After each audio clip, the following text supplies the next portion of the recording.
نستعينه ونستغفره ونعوذ بالله من شرور أنفسنا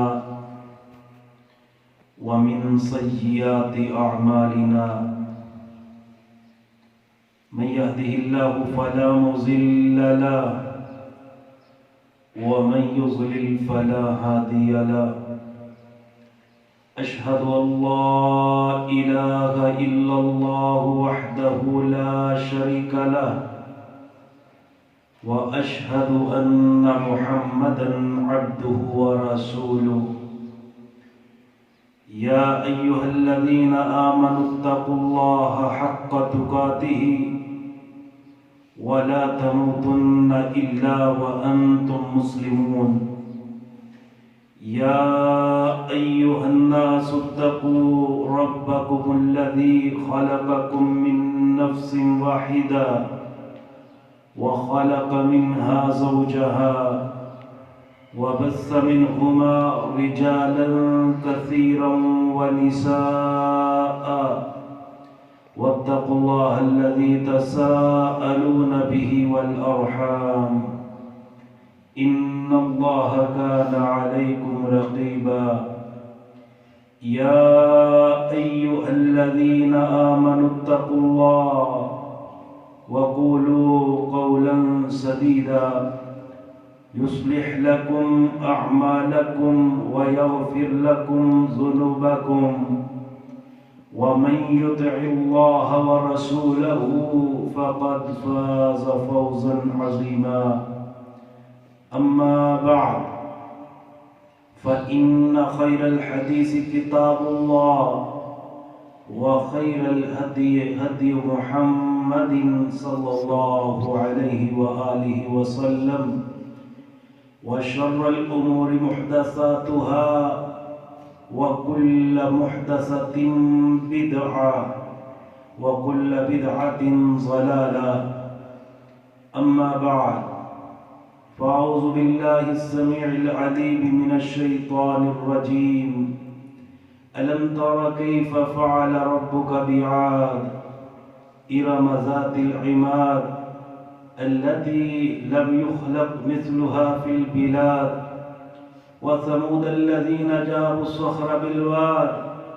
وفرعون ذي الأوتاد الذين طغوا في البلاد فأكثروا فيها الفساد. حضرات گرامی، آج اس وقت پورے ملک میں بلکہ پوری دنیا میں ایک خوف و ہراس کی فضا قائم ہے کہ ایک کرونا وائرس کے نام کی بیماری جو کہ چائنا سے شروع ہوئی اور پھر پھیلتی ایران تک اور پھر اٹلی تک اور پھر اسی طرح اس وقت ہمارے ملک سمیت دنیا کے 140 ممالک میں یہ بیماری پھیل چکی ہے. حضرات، یہ بیماری جو اللہ تعالیٰ کے نافرمان ہیں ان کے لیے ایک بہت بڑا عذاب ہے، اور جو اللہ تعالیٰ کے فرما بردار لوگ ہیں ان کے لیے یہ ایک بہت بڑی آزمائش ہے. میں انشاءاللہ تعالی آج کے خطبہ جمعۃ المبارک کے چند لمحات میں یہ بات سمجھانے کی کوشش کروں گا کہ جو اللہ تعالیٰ کے نافرمان ہیں ان پہ یہ عذاب کی صورت کیوں نازل ہوئی، اور جو اللہ تعالیٰ کے فرما بردار ہیں انہیں اس آزمائش کی گھڑی میں کیا کرنا چاہیے. حضرات، سب سے پہلے یہ بیماری چائنا میں شروع ہوئی اور اس کے 3 سبب ہیں جو مجھے نظر آتے ہیں. سب سے پہلا سبب کہ چائنا کے لوگ جو بھی خوراک کھاتے ہیں ایک تو وہ حلال اور طیب نہیں ہے، اور دوسری بات یہ ہے کہ چائنا کے لوگ وہاں پہ ایک علاقہ ایسا ہے جہاں پہ مسلمانوں کی تعداد کافی ہے، اور جو کلمہ پڑھنے والے مسلمان ہیں ان پہ طرح طرح کے ظلم و ستم کیے جاتے ہیں، ان پہ طرح طرح کے مظالم ڈھائے جاتے ہیں۔ حتیٰ کہ نیٹ پہ آپ نے دیکھا ہوگا کہ جو خواتین پردہ کرتی ہیں ان کو پردہ نہ کرنے پہ مجبور کیا جاتا ہے، اور اسی طرح زبردستی انہیں شراب پلانے کی بھی کوشش کی جاتی ہے، اور پھر انہیں خنزیر کا گوشت کھانے پہ بھی مجبور کیا جاتا ہے۔ جو چائنا والے خود خوراک استعمال کرتے ہیں وہی مسلمانوں کو کھلانے کی زبردستی کوشش کی جاتی ہے، اور چائنا کے مسلمان جن کی آواز دنیا کے کسی مسلمان نے نہ سنی لیکن عرش والا تو سننے والا ہے، اس نے سن لی۔ چائنا کے مسلمان جو پوری دنیا کو پکار پکار کے یہ بات کہتے تھے، لوگوں آپ ان کے ساتھ اپنا تجارتی معاملہ ختم کر دیں۔ اگر تمام مسلم ممالک اپنے تجارتی معاملات ان سے ختم کر دیں گے تو چائنا جسے اپنی معیشت پہ بہت بڑا ناز ہے، اس کی معیشت تباہ و برباد ہو جائے گی، اور جس معیشت کے گھمنڈ میں یہ چائنا ہمارے مسلمانوں پہ ظلم کرتا ہے، یہ پھر دوبارہ ظلم نہیں کرے گا، اسے اپنی ہی پڑ جائے گی۔ حضرات، تیسرا سبب، چین کے صدر نے کہا کہ ہم اپنی ترقی کے اس عروج پہ پہنچ چکے ہیں کہ جہاں سے ہمیں واپس کوئی دنیا کی طاقت نہیں کر سکتی۔ میرے اللہ کو تکبر والے جملے پسند نہیں، میرے اللہ تعالیٰ کو اس طرح کے جملے جس میں انسان کہے یہ سب میرا ہی کمال ہے اور مجھے دنیا کی کوئی طاقت تباہ و برباد نہیں کر سکتی، یہ تو چائنا کی قوم ایک چھوٹی سی قوم ہے، اس سے پہلے بڑی بڑی قومیں گزری، انہوں نے جب تکبرانہ جملے بولے پھر اللہ تعالیٰ کا ان پہ عذاب آیا۔ قوم عاد گزری،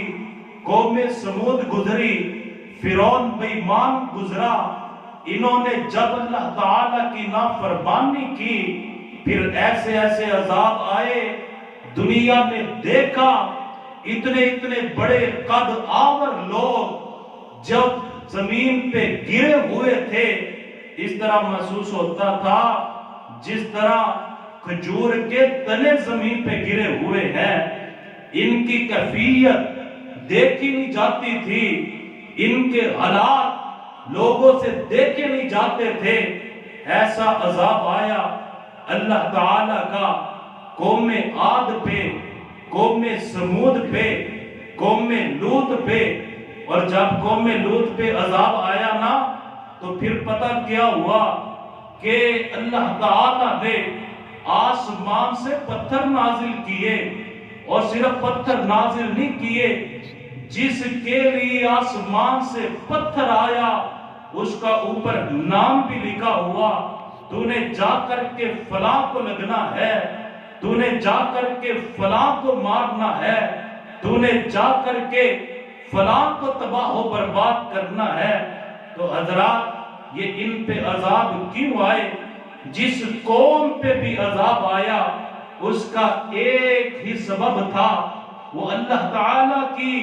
نافرمانی میں اتنا بڑھ گئے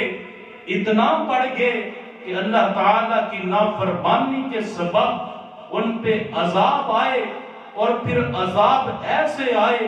وہ دنیا کے لیے نشان عبرت بن گئے۔ آج آپ پوری دنیا میں دیکھیں کس قدر یہ کرونا وائرس کے نام کا عذاب جو پوری دنیا میں چھا چکا ہے، اور ہماری مساجد بھی خالی ہونے لگ گئی، اور لوگ کاروبار کے اعتبار سے بھی انتہائی پریشان نظر آ رہے ہیں۔ معیشت ملکوں کی برباد ہو گئی اور معاملات اس قدر خراب ہو گئے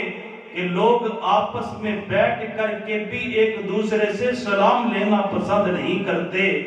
قیامت سے پہلے ہم اپنی آنکھوں سے قیامت کا منظر دیکھ رہے ہیں، جس دن ماں بیٹے سے دوڑے گی، بیٹا باپ سے دوڑے گا، بھائی بھائی سے دوڑے گا، بہن اپنے بھائی سے دوڑے گی، بیوی اپنے خامد سے دوڑے گی، جو کل قیامت کا منظر ہے آج ہمیں دنیا میں نظر آ رہا ہے۔ آخر میرے بھائیوں اس کا سبب کیا ہے؟ کافروں پہ تو عذاب آیا، انہوں نے اللہ تعالیٰ کی نافرمانیاں کی، انہوں نے اللہ تعالیٰ کے جو نازل کردہ احکامات تھے، جو اللہ تعالیٰ نے آخری پیغمبر خاتم النبیین جناب سیدنا محمد الرسول اللہ صلی اللہ علیہ وآلہ وسلم کے ذریعے ہم تک پہنچائے، انہوں نے اس کا انکار کیا، انکار کی وجہ سے ان پہ عذاب آیا۔ میرے بھائیوں سوال یہ پیدا ہوتا ہے، ہم تو کلمہ پڑھنے والے، ہم تو حضور کے ماننے والے، ہم تو حضور سے محبت کرنے والے، ہم تو حضور کے پکے اور سچے امتی، ہم پہ یہ والی بیماری کیوں آئی ہے؟ میرے بھائیوں مسلمانوں میں ایسے لوگ جو کلمہ تو پڑھتے ہیں لیکن کلمہ پڑھنے کے باوجود بھی دن رات گناہوں والی زندگی بسر کرنے والے، دن رات اللہ تعالیٰ کی نافرمانیاں کرنے والے، ان پہ یہ والی بیماری ایک عذاب کی شکل میں نازل ہوئی ہے، اور جو اللہ تعالیٰ کے فرما بردار ہیں ان کے لیے یہ آزمائش ہے۔ اللہ تعالیٰ ہمیں اس آزمائش کی گھڑی میں صحیح معنوں میں قرآن و سنت کے مطابق صبر کرنے کی توفیق عطا فرمائے۔ اللہ ہمیں اس آزمائش پہ پورا اترنے کی توفیق عطا فرمائے۔ آج آپ بات سنتے ہیں، ہم نے ڈرنا نہیں، ہم نے لڑنا ہے، ہم نے ڈرنا نہیں، ہم نے کرونا سے لڑنا ہے۔ میرے بھائیوں میں سوال کرتا ہوں، کون ہے ایسا بندہ جس میں اتنی طاقت ہو کہ وہ اللہ تعالیٰ کے عذاب سے لڑ دے، جو اللہ تعالیٰ کے عذاب کا مقابلہ کر لے؟ ایک تو عذاب آ رہا ہے اور دوسرا لڑنے کی اور ڈٹ کے مقابلہ کرنے کی باتیں ہو رہی ہیں۔ میرے بھائیوں ہم اللہ کے عذاب سے لڑ نہیں سکتے، ہم اللہ کے عذاب کا مقابلہ نہیں کر سکتے، ہم تو محبوب کی بتلائی ہوئی تعلیم کے مطابق صرف دعا کر سکتے ہیں، اے مولا کریم جو عذاب نازل ہو چکا ہے، جس کی وجہ سے آج ہمارے لیے بیت اللہ کے دروازے بھی بند ہو گئے، جس کی وجہ سے آج ہمارے لیے مسجد نبوی کے دروازے بھی بند ہو گئے، جس کی وجہ سے بیت اللہ اور مسجد نبوی کی بجائے ہماری اپنی ہی مساجد کے دروازے ہمارے لیے بند ہو گئے۔ اے اللہ ہم اس قابل نہیں کہ آزمائش کی گھڑی میں ہم پورا اتر جائیں، اللہ صرف تیری رحمت کی ہم امید کرتے ہیں۔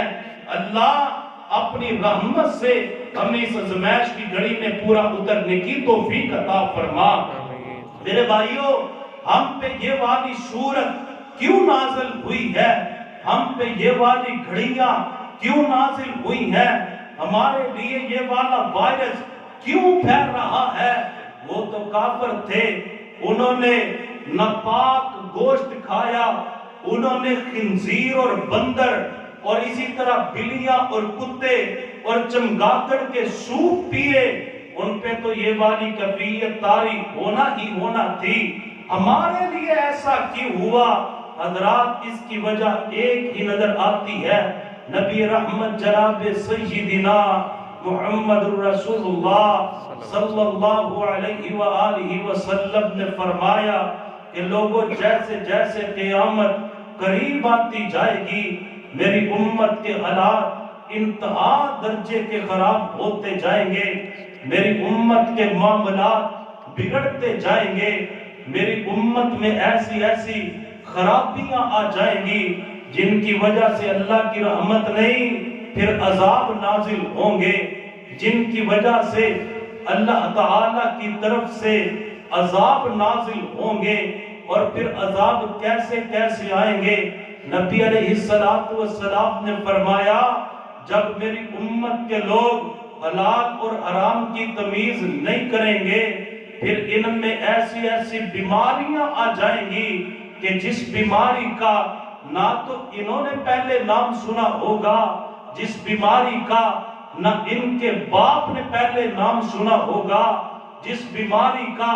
نہ ان کے دادا نے پہلے نام سنا ہوگا، جس بیماری کا پہلے دنیا میں نام ہی موجود نہیں ہوگا، اللہ ایسی بیماریوں کا نزول فرما دیں گے۔ آج کرونا وائرس نام کی بیماری نہ میں نے پہلے نام سنا، نہ ان میرے بھائیوں میں کسی نے پہلے نام سنا، نہ ہمارے آباء و اجداد میں کسی نے نام سنا۔ آخر یہ ایسا وائرس جس کی ابھی تک کوئی ویکسین بھی تیار نہیں ہو رہی، پوری دنیا کی ٹیکنالوجی، پوری دنیا کے حکمران، پوری دنیا کے سائنسدان، پوری دنیا کے ڈاکٹر حضرات، پوری دنیا کے ریسرچ کرنے والے، پوری دنیا کے پڑھے لکھے، پوری دنیا کے پروفیسر حضرات سب مل کر کے بھی ایک وائرس کی ویکسین تیار نہیں کر سکتے۔ وائرس بھی وہ جس کا نام نہ پہلے میں نے سنا نہ آپ نے سنا، اور پتہ نہیں کب تک یہ وائرس پھیلتا جائے گا، پتہ نہیں کتنے لوگ اس کی وجہ سے فوت ہوں گے، پتہ نہیں کتنے لوگ اس کی وجہ سے مسلمان شہید ہوں گے۔ حضرات توجہ کیجئے، آج ہم پہ یہ والی آزمائش کیوں آئی؟ نبی رحمت جناب سیدنا محمد الرسول اللہ صلی اللہ علیہ وآلہ وسلم نے فرمایا، محبوب کی حدیث سنیے،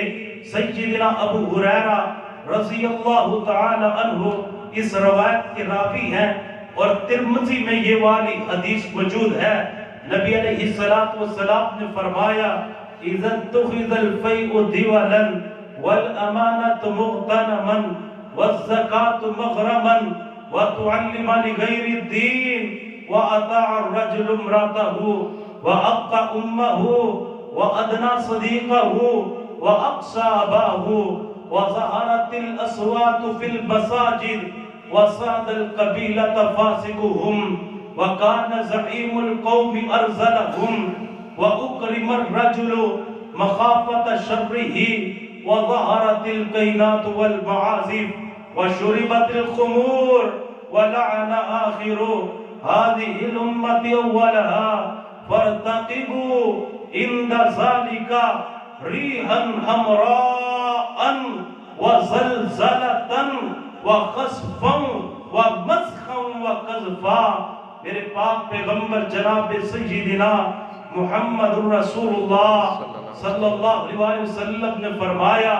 لوگوں قرب قیامت آپ دیکھیں گے امت تو حضور کی ہوگی، کلمہ تو نبی پاک کا پڑھنے والے ہوں گے، اطاعت تو نبی پاک کی کرنے والے ہوں گے، لیکن کلمہ پڑھنے کے باوجود ان میں یہ والے گناہ آ جائیں گے، ان میں یہ والی بیماریاں آ جائیں گی۔ میرے بھائیوں، جو حدیث میں نے پڑھی، جس کا میں ترجمہ کرنے لگا، جن بیماریوں کا، جن گناہوں کا میں نے ذکر کیا، آپ سنیں اور غور کریں، پھر اپنے معاشرے میں، اپنے ماحول میں نظر دوڑائیں اور دیکھیں کیا یہ والے گناہ آج ہم میں پائے جاتے ہیں یا نہیں پائے جاتے۔ اگر تو نہیں پائے جاتے، آپ اللہ کا شکر کریں، آپ پہ یہ آزمائش ہے، اس آزمائش کے بدلے آپ کو اجر بھی ملے گا، اس آزمائش کے بدلے آپ کو نیکیاں بھی ملیں گی، اس آزمائش کے بدلے آپ کے درجات بھی بلند ہوں گے۔ مومن کا معاملہ تو بڑا عجیب ہوتا ہے، اسے دکھ آئے پھر بھی اسے اجر ملتا ہے، اسے اللہ خوشی دے اللہ اسے پھر بھی اجر عطا کرتے ہیں۔ خوشی پہ اس کو کیسے اجر ملتا ہے؟ یہ اللہ تعالیٰ کا شکریہ ادا کرتا ہے، مولا تیرا مجھ پہ بہت بڑا احسان ہوا، تیرا مجھ پہ بہت بڑا کرم ہوا، تیری مجھ پہ بہت بڑی رحمت ہوئی، تو نے مجھے یہ والی خوشی کے لمحات نصیب کیے۔ اللہ میں تیری بغاوت نہیں کروں گا، میں سجدہ شکر کروں گا، تیرے قرآن کی تلاوت کروں گا، تیرے نبی پہ درود پڑھوں گا، اللہ تیرا ذکر کروں گا، اللہ تیرا شکر کروں گا۔ فرمایا میرا بندہ جب میرا شکر کرتا ہے، میں اللہ آسمان سے وعدہ کرتا ہوں لَإِن شَكَرْتُمْ لَأَزِيدَنَّكُمْ، میرے بندے تو میرا شکر کر، میں تجھ پہ اپنے انعامات کی بارش برساتا جاؤں گا۔ وَلَئِن كَفَرْتُمْ إِنَّ عَذَابِي لَشَدِيدٌ، اور بندے اگر تو نے کفر کیا، اگر میری نافرمانیاں کی، جہاں میری رحمت کا نزول ہوتا ہے وہاں پہ میرے عذاب کا بھی نزول ہوتا ہے۔ حضرات توجہ فرمائیے، اور اگر مومن پہ آزمائش آ جائے، یہ تو بہت بڑی آزمائش ہے، کرونا وائرس والی آزمائش، اس بیماری کا آنا، اس بیماری کے آنے کی وجہ سے دکانوں کا بند ہو جانا، کاروبار کا بند ہو جانا، معیشت کا ختم ہو جانا، حتیٰ کہ ایسے غریب لوگ جن کے گھروں کے چولہے بھی ٹھنڈے ہو چکے ہیں، یہ تو بہت بڑی آزمائش ہوا کرتی ہے۔ لیکن مومن کی شان اتنی زیادہ ہے، نبی رحمت جناب سیدنا محمد الرسول اللہ صلی اللہ علیہ وآلہ وسلم نے فرمایا، مومن آدمی کو اگر کانٹا بھی چبھ جائے، اللہ اتنی تکلیف کے بدلے بھی اسے اجر عطا فرما دیتے ہیں،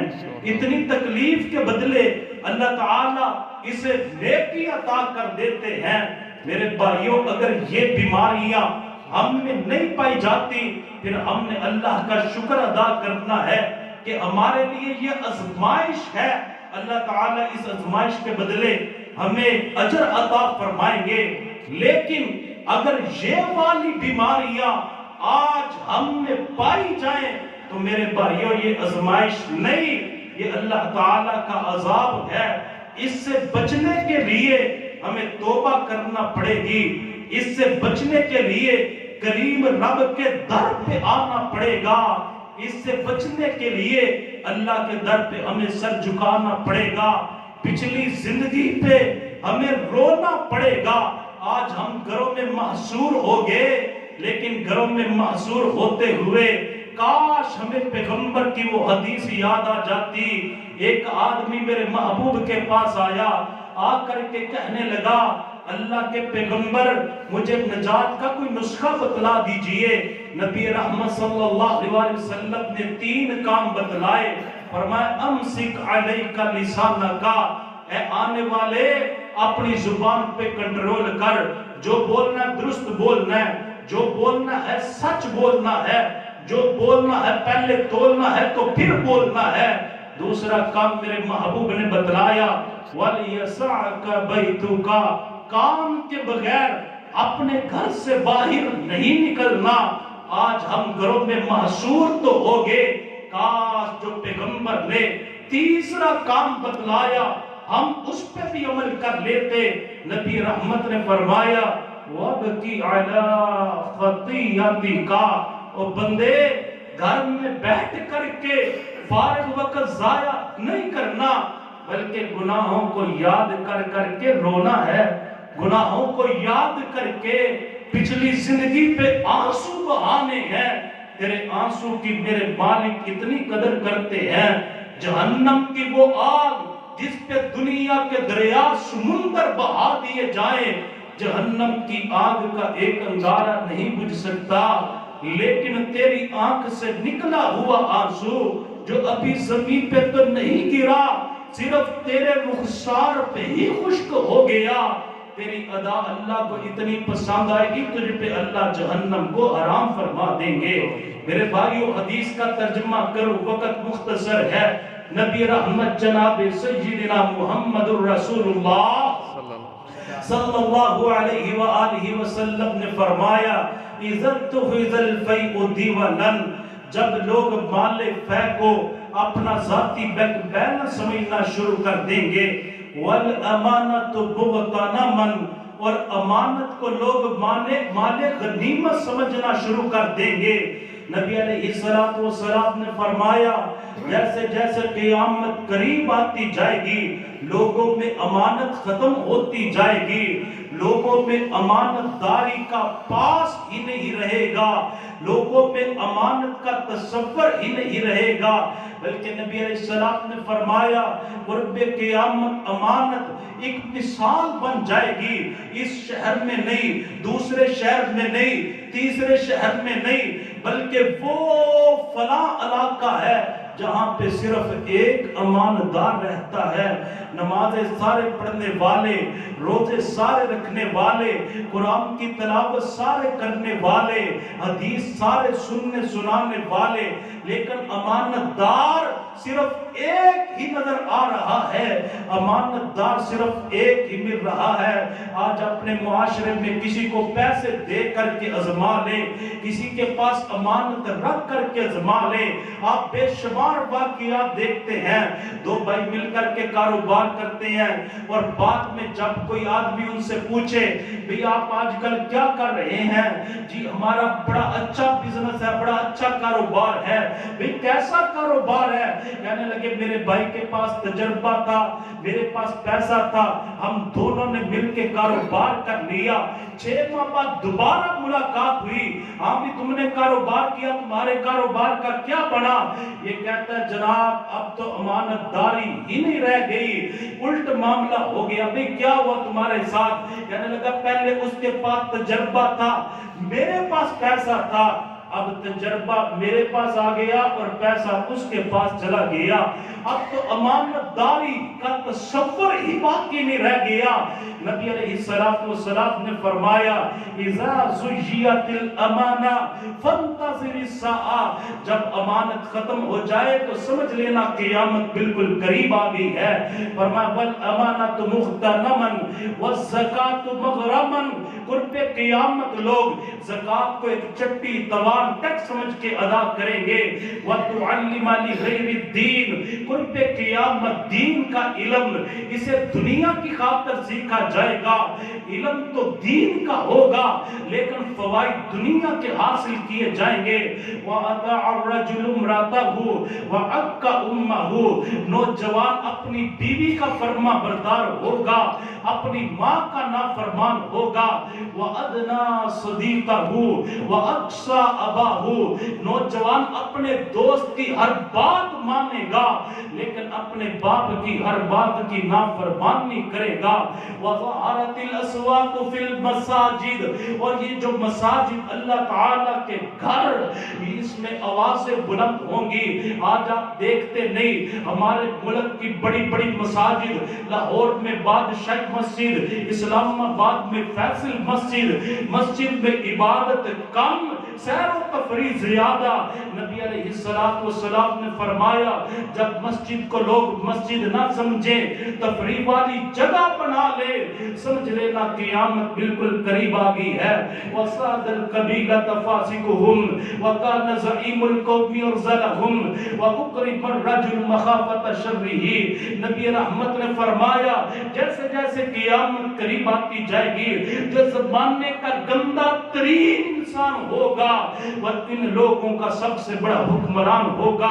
لوگ اس کے عہدے کی وجہ سے، اس کے منصب کی وجہ سے اس سے پیار نہیں کریں گے، بلکہ لوگ اس کے شر سے بچنے کے واسطے اس سے پیار اور محبت ظاہری عقیدت کریں گے۔ جب سامنے آئیں گے لوگ جھک جھک کے سلام کریں گے، اور جب دور ہو جائے گا لوگ اپنی زبان سے گندی گالیاں نکالنی شروع کر دیں گے۔ فرمایا جب اس قسم کے حکمران آ جائے سمجھ لینا قیامت بالکل قریب آ گئی ہے۔ نبی رحمت جناب سیدنا محمد رسول اللہ صلی اللہ علیہ وسلم نے فرمایا وَشُرِبَتِ الْخُمُورِ، کہ قرب قیامت شراب عام پی جائیں گی۔ اور نبی رحمت نے فرمایا وَسَادَ الْقَبِيلَةَ فَاسِقُهُمْ وَكَانَ زَعِيمُ الْقَوْمِ يَرْزَلَهُمْ وَأُكْرِمَ الرَّجُلُ مَخَافَةَ شَرِّهِ وَظَهَرَتِ الْكَيْنَاتُ وَالْمَعَازِفُ۔ قرب قیامت ناچ گانے آلات موسیقی، یہ ناچنے والے ناچنے والیاں، یہ گلوکار اور گلوکارہ، یہ اداکار اور اداکارہ، یہ فنکار قسم کے لوگ یہ بالکل عام ہو جائیں گے۔ اور پھر نبی علیہ السلام نے فرمایا قرب قیامت جو بعد والے آنے والے لوگ ہوں گے، پہلے والے لوگوں پہ لعن طعن کریں گے، یہ ساری برائیاں یہ سارے گناہ بتا کر کے میرے محبوب نے بتلایا جب معاشرے کا بگاڑ اتنا زیادہ ہو جائے، جب معاشرہ اتنا بگڑ جائے، فَارْتَقِبُوا عِنْدَ ذَلِكَ